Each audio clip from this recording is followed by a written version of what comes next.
I'm used to watching scary movies with ghosts or serial killers, but I must say this film scared the living soul out of me. It's a moving thriller, which is something very rare. Spoilers ahead.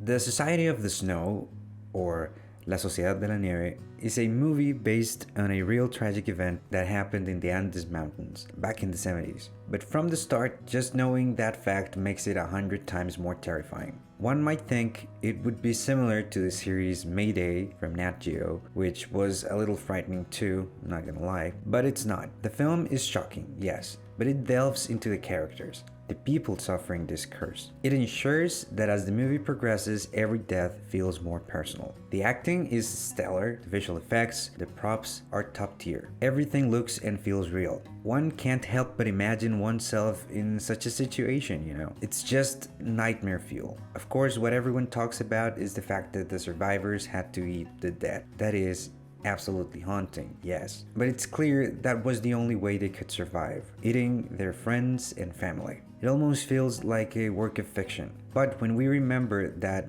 all of that really happened, it's just deafening. The film showcases humans at their most primitive instincts, but they are all, like the name of the movie says, a society of sorts. They respect each other and try to find a solution to the problem. The score by Michael Giacchino is great. He's the same guy who usually scores the Pixar films, so that's pretty awesome. Juan Antonio Bayona, the director, is no stranger to showing disasters like in his film The Impossible, and scary stuff like in The Orphanage, which, by the way, was the first film that really scared me as a child. Both of those elements are present in this film. I find it very impressive how resilient the human body can be, and for so long. This film takes place during months of the worst possible conditions for life on Earth. There's not even a tiny plant for miles around. Just snow and more snow. I honestly think the better end of the deal would be to just die, like the first people who died during the crash. It takes so much to stay alive under those conditions that it's hard to believe it's actually possible. Regarding cinematography, it's quite effective. It ensures that you feel what the characters are feeling, and it uses small elements such as having very wide lenses when the situation gets critical. Those lenses deform the faces. It's the same thing when you use the 0.5 lens on your phone and take a picture up close.